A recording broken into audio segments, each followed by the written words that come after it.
What's up everyone, it's Karthik with Moneyvest. So we've got lots to discuss in this market update, with tomorrow being the unemployment numbers coming out for the month of September.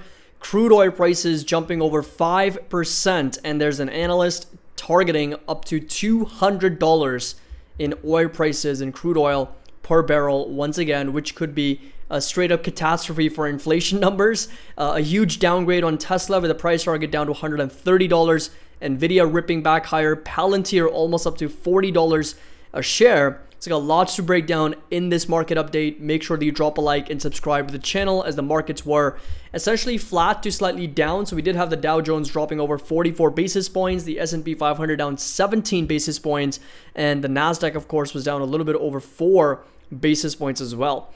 Please do me a favor, drop a like, subscribe to the channel, and also share this video with your friends and family and other traders and investors that can benefit from all this information.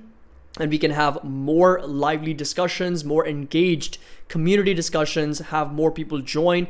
It's really word of mouth and recommendations like these that really help us grow our channel. And we're very close to 85,000 subscribers. So thank you so much for being a part of this community. Again, like, subscribe, and share. This right here was my covered call on Tesla. Closed out for almost a 97% profit, or just under $700 profit in less than 5 days. And then I went ahead and sold another $260 call strike for next Friday, collected another $600. So if you want to be a part of our Discord, link's going to be down below.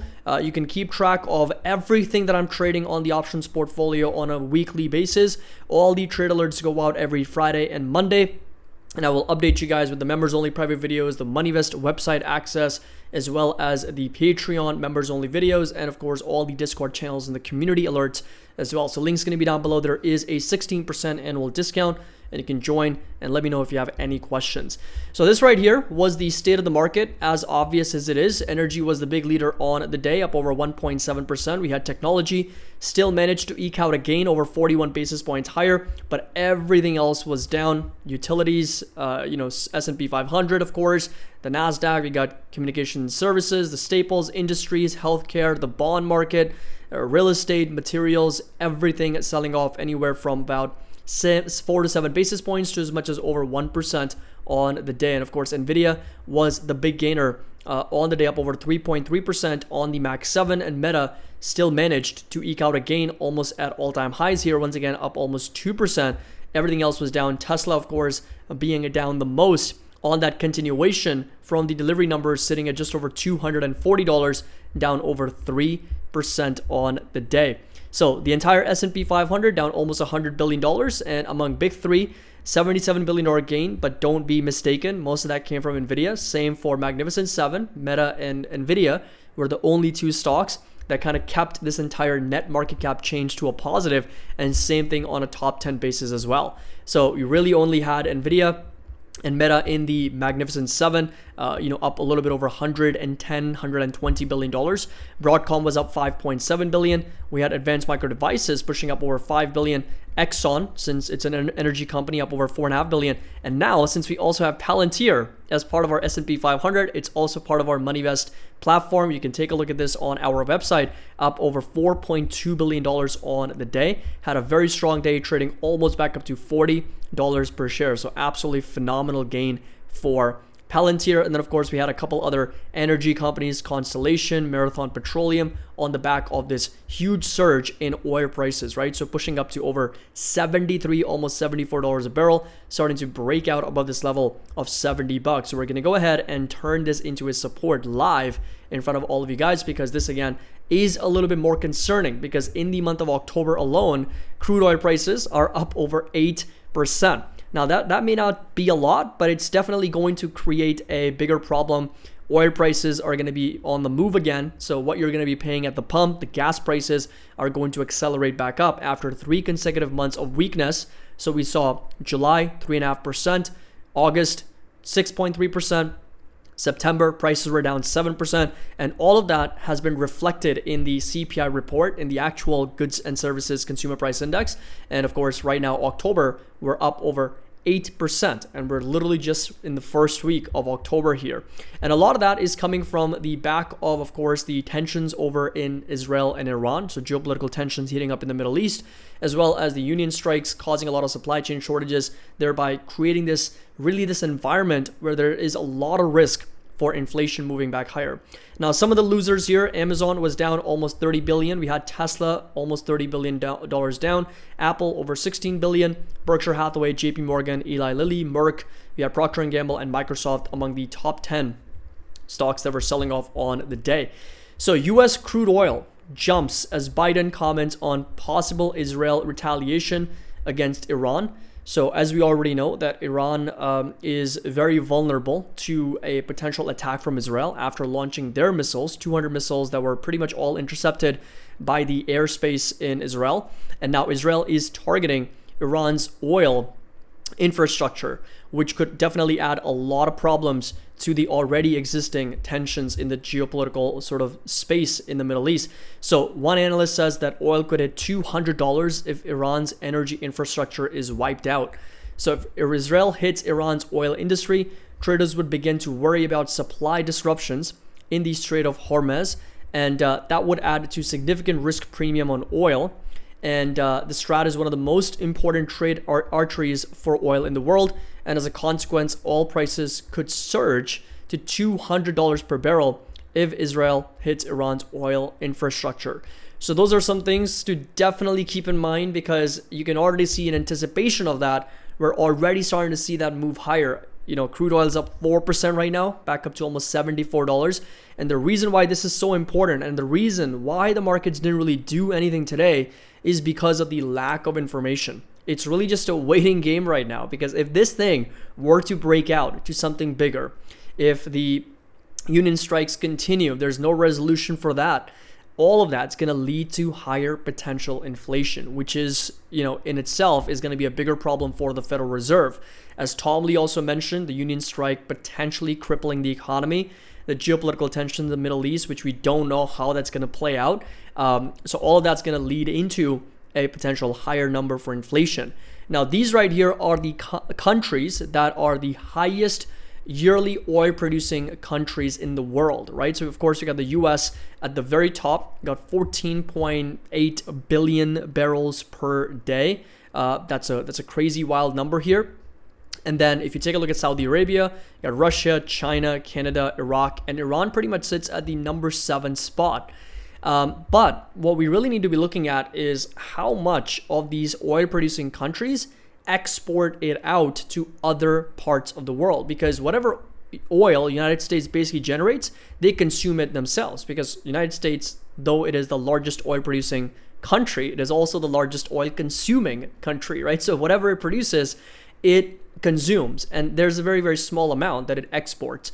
Saudi Arabia is perhaps the biggest net exporter of oil in the world. And what that does to, of course, the economy is, of course, creates a very, very strong economy. Now, Iran sits at the number 7 spot when it comes to oil production, but when it comes to net production, it actually sits at the 15th spot, because Saudi Arabia, of course, is the biggest net exporter of oil, followed by Russia, Iraq, the UAE.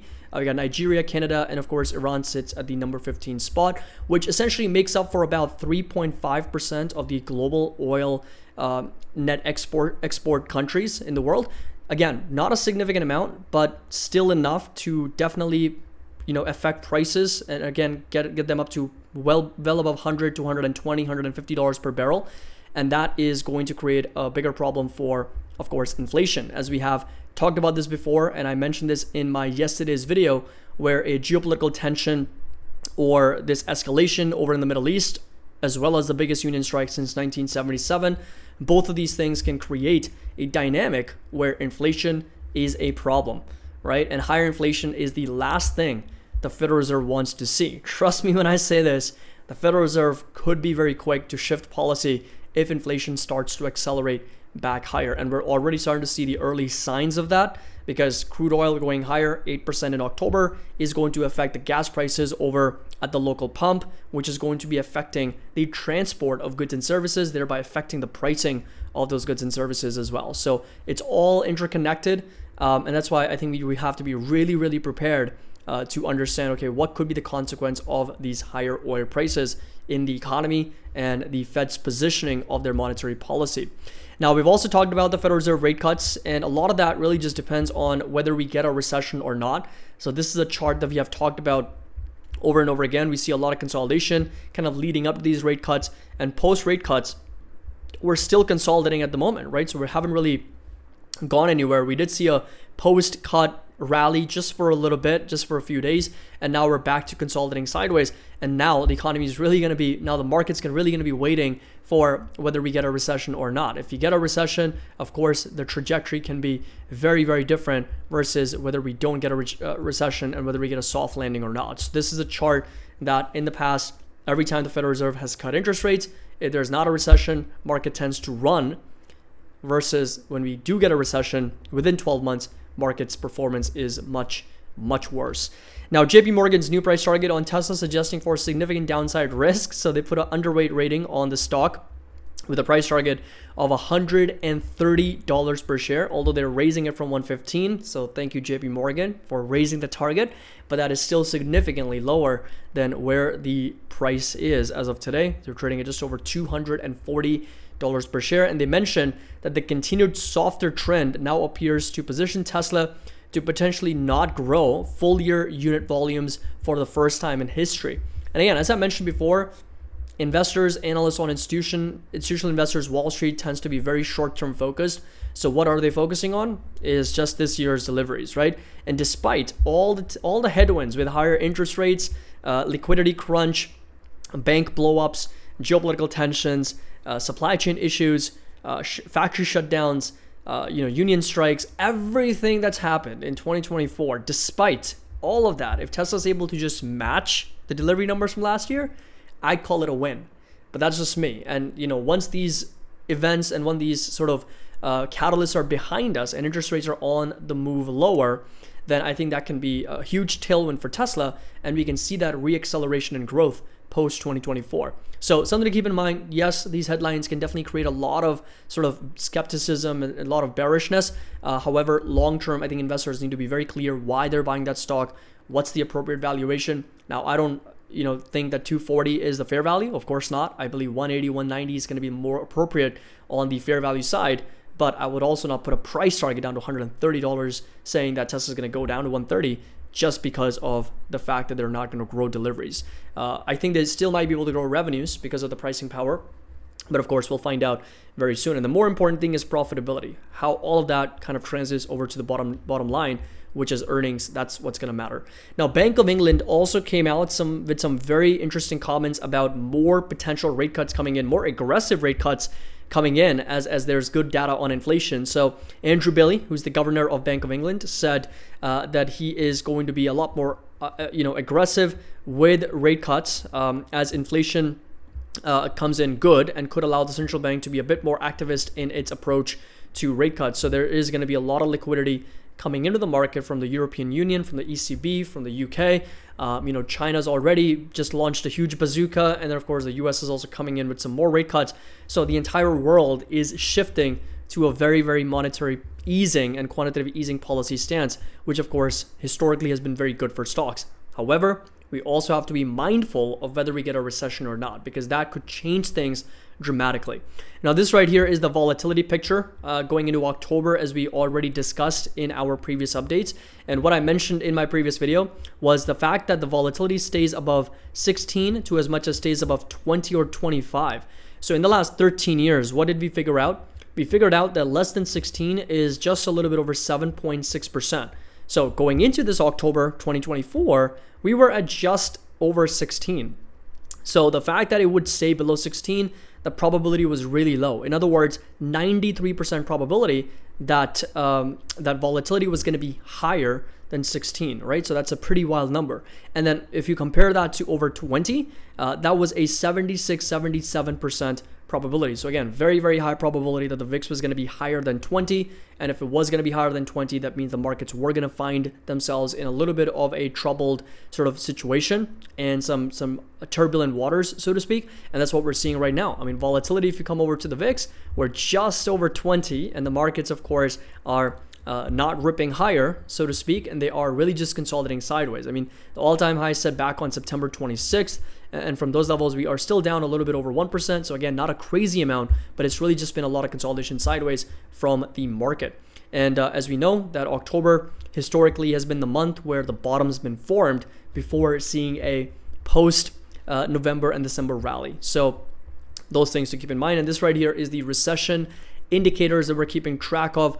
A lot of these things will change because tomorrow we've got very important unemployment numbers. You got the non-farm payrolls expected at 132,500 and the private payrolls at 125,000 with unemployment rate pegged at 4.2%. So unchanged. That's exactly where the market's expecting from the prior number for this number to be sitting at. If it comes in higher, I really have no idea how the market's going to read into that, because if it comes in hotter than what the expectations are, so for example, if it comes in at 4.3, 4.4%, there's really two ways to look at it. Number one, the market's going to be bullish because that means more aggressive rate cuts, that means more quantitative easing, that means rally, rally, rally. Or the other way could be the economy's certainly weakening, the labor market's certainly struggling, unemployment rate is going up. That means the possibility for a hard landing increases. And so while rate cuts are going to happen, which could be beneficial for the markets from a quantitative easing standpoint, the fact that the unemployment rate is going higher suggests that the labor market is struggling. There's weakness in the economy, which could lead to lower earnings and thereby eventually leading to lower multiples in the markets coming down. So it's really going to be quite an interesting thing to kind of see how the market reads into that number. I don't have the answer exactly to how the market's going to sort of try to dissect that number down. However, in my experience and in my historical analysis of the data that we've looked at, if unemployment rate and unemployed persons continues to accelerate and there is a possibility for a hard landing in a recession, market's not going to like that. Regardless of whether we get rate cuts or not, economic contractions in general, or recession in general, is bearish for the market, at least in the short term. And we're talking at least up to 6 to 12 months, as much as 18 months.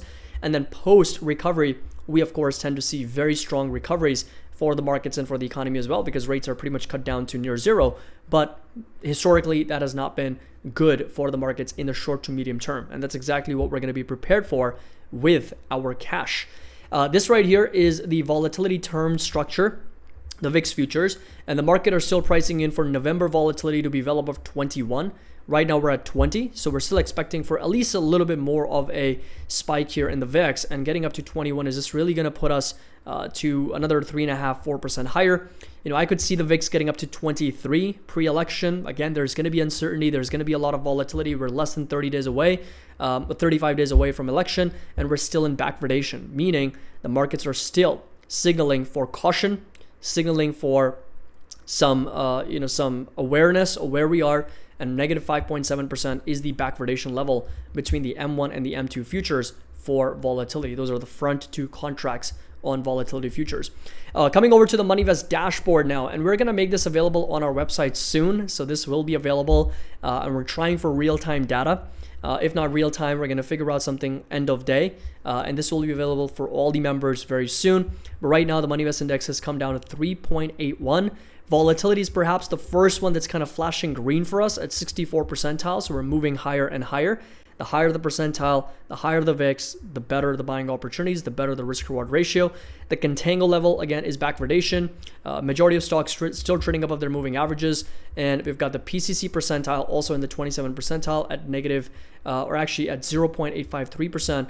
And we've got the negative 1.1% drawdown in the S&P 500. So that's where we are, still red and yellow, suggesting for the risk-reward to be unfavorable to / neutral. And there's really only one indicator, which is the volatility, going into green. And again, it's not super green, it's just moderate green.